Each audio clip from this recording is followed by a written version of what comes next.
अस्सलाम वालेकुम स्टूडेंट्स। आज के लेक्चर में हम डिस्कस करेंगे बेसिसिटी ऑफ अमाइंस। ठीक है, सो अमाइंस जो होते हैं ये बेसिकली हमारे पास बेसिक नेचर हमें शो करके देते हैं। तो इसके पीछे रीज़न क्या है, ये बेसिक नेचर क्यों शो करते हैं।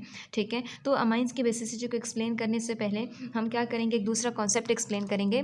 चूँकि एसिड बेस जब भी हम एक्सप्लेन करते हैं तो हमारे माइंड में एक कॉन्सेप्ट, मुख्तलिफ कॉन्सेप्ट आते हैं। अर्हीनियस का जैसे हम कहते हैं, तो अर्हीनियस ने कहा था कि जब प्रोटॉन, जो एक्वस सोल्यूशन में जो स्पेशी प्रोटॉन देता है तो वो एसिड होता है, जो हाइड्रोक्सिल आयन देता है वो बेस होता है। इसी तरह एक दूसरा कॉन्सेप्ट होता है जिसको हम ब्रॉन्स्टेड एंड लॉरी कॉन्सेप्ट कहते हैं।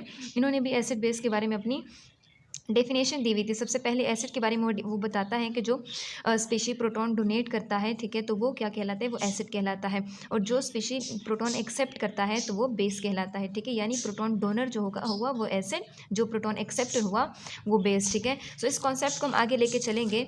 यहाँ पे भी बोलते हैं कि due to the presence of lone pair of electron on the nitrogen atoms, amines are capable to of accepting a proton and are basic in nature. जैसे हमने पहले भी बात की कि अमाइंस जो होती हैं बेसिक नेचर के होती हैं, यानी बेसिसिटी ये बेसिक नेचर शो करते हैं।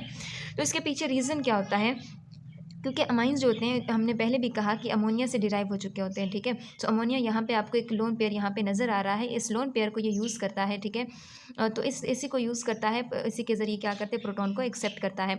यहाँ पे इन्होंने कहा है कि अमाइंस जो कि बेसिक नेचर के होते हैं, तो ये क्या करते हैं, ये एसिड के साथ रिएक्शन शो करते हैं। जैसे इन्होंने प्राइमरी अमाइन लिया है तो इन्होंने एसिड के साथ इसका रिएक्शन दिया है, तो कहते हैं यहाँ पे हमारे पास अमोनियम साल्ट जो होते हैं वो हमें देते हैं। ठीक है, अमाइंस जो होते हैं ये वीक बेसिस होते हैं। ठीक है, जब इसको वाटर में डिसॉल्व किया जाता है तो ये वाटर से क्या करते हैं, प्रोटॉन को एब्स्ट्रैक्ट करते हैं, यानी प्रोटॉन से वाटर से प्रोटॉन को अलग करते हैं। ठीक है, और वो ये ऐड, उसमें जब प्रोटॉन ऐड होता है तो ये अमोनियम आइन बन जाता है, साथ में एक हाइड्रोक्साइड आइन यहाँ पे बन जाता है। सो यहाँ पे इसको हम एक्सप्लेन करेंगे। जैसे हमारे पास ये क्या है, एक वाटर मॉलिक्यूल है। ठीक है, यहाँ पे वाटर मॉलिक्यूल है, तो क्या करते हैं, जो अमोनिया होती है यहाँ पे इन दोनों के बीच में एक तरह से एक बॉन्ड जो होता है वो बन जाता है। ठीक है, और ये बॉन्ड यहाँ पे आके टूट जाता है। सही है, सो ये क्या बन जाता है, अमोनियम आइन बन जाता है। सही है, और यहाँ पे जो OH था ये रह गया ये वाला, तो ये पार्ट यहाँ पे OH बन जाता है। सही है, सो ये आपके पास बेसिसिटी जो होती है, यानी जो अमोनिया होते हैं वो क्या करते हैं, प्रोटॉन को एक्सेप्ट कर सकते हैं। तो यहाँ पे सेकंड चीज़ हमारे पास आती है कि जो अमाइंस होते हैं उसकी बेसिसिटी दो फैक्टर्स के ऊपर डिपेंड करती हैं। सबसे पहली चीज़ अवेलेबिलिटी ऑफ लोन पेयर। ठीक है, लोन पेयर जो है नाइट्रोजन के ऊपर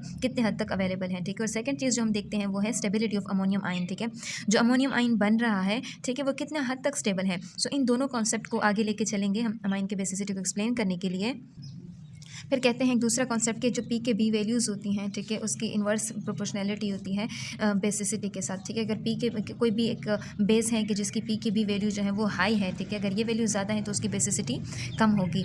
कहते हैं कि जो एलिफेटिक अमाइंस होते हैं, ठीक है, ये स्ट्रॉन्गर बेसिस होती हैं देन अमोनिया। ठीक है, और इसके पीछे रीज़न क्या है, this is due to the electron donating alkyl groups which increases the electron density of nitrogen, thereby increasing its power of accepting of proton from an acid and also stabilizes the conjugate ammonium ion. ठीक है, सो हमने दो चीज़ें explain की कि एक तो हमारे पास जो दो फैक्टर्स हमने एक्सप्लेन की कि अवेलेबिलिटी ऑफ लोन पेयर, और सेकंड चीज़ हम देखते हैं कि जो अमोनियम आइन है उसकी स्टेबिलिटी।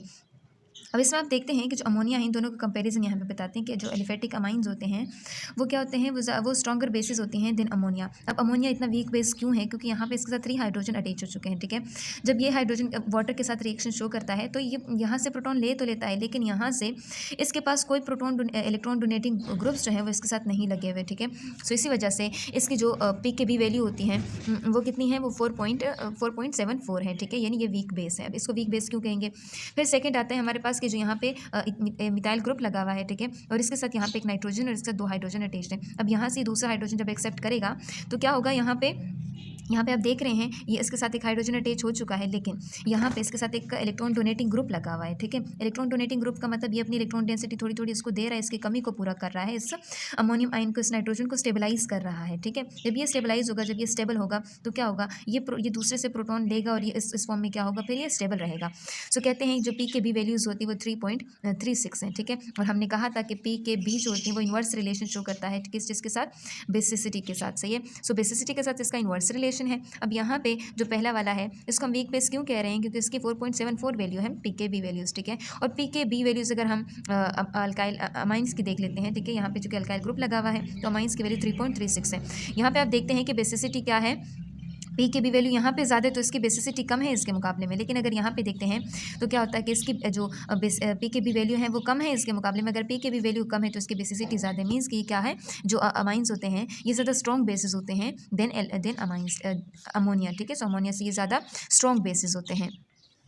सो यहाँ पे आपको एक दूसरा कॉन्सेप्ट नज़र आ रहा है कि जो सेकेंडरी अमाइंस होते हैं ये ज़्यादा स्ट्रॉन्ग बेसिसिटी शो करते हैं as compare to primary amine, और प्राइमरी अमाइन ज़्यादा बेसिसिटी शो करते हैं as compare to tertiary amine. अब इसका अगर हम बेसिकली स्ट्रक्चर देखते हैं तो हम सेकेंडरी अमाइंस में क्या करते हैं, जैसे ये NH है, ठीक है, इसके इस साइड के ऊपर भी एक R लगा हुआ है, इसके इस साइड के ऊपर भी एक R लगा हुआ है। अगर हम प्राइमरी अमाइन देखते हैं तो इसके इस साइड के ऊपर सिर्फ एक अल्काइल ग्रुप लगा हुआ है, ठीक है, और अगर हम इसका देखते हैं तो इस नाइट्रोजन के साथ, ठीक है, तीनों साइडों के ऊपर यहाँ पे R लगे हुए हैं। तो यहाँ पे आप देखते हैं जो अल्काइल ग्रुप्स होते हैं ये इलेक्ट्रॉन डोनेटिंग ग्रुप्स होते हैं, तो यहाँ दोनों साइडों से क्या कर रहे हैं, इलेक्ट्रॉन इसको डोनेट कर रहे हैं ये दोनों, ठीक है। सो इट मीन्स यहाँ पे क्या होगा, स्टेबल जो अमोनियम आयन होगा, यहाँ पे जो नाइट्रोजन आयन बनेगा जब यहाँ से ये प्रोटॉन एक्सेप्ट करेगा तो वो क्या रहेगा, वो स्टेबल रहेगा, ठीक है। और इसके पीछे रीज़न क्या है, क्योंकि यहाँ पे इजीली क्या होगा, अवेलेबिलिटी होगी किस चीज़ की, अवेलेबिलिटी ऑफ इलेक्ट्रॉन्स, ठीक है। इलेक्ट्रॉन डेंसिटी चूँकि यहाँ से इसको मिल रही है तो ये क्या होगी, ज़्यादा स्टेबल रहेगा। सो इसका मतलब ये ज़्यादा स्ट्रॉन्ग है, ठीक है।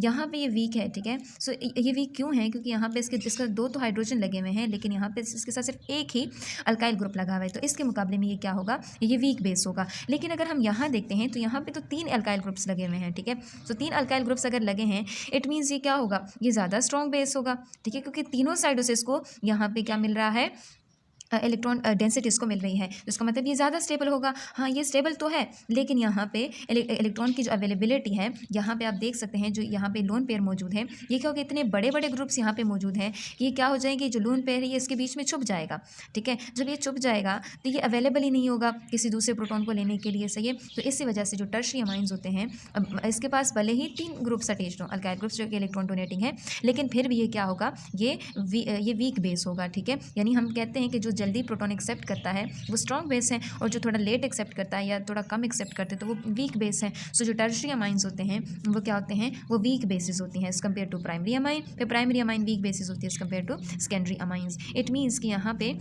जो सेकेंडरी अमाइंस होते हैं ये ज़्यादा कह सकते हैं कि बेसिक इन नेचर होते हैं, सही है।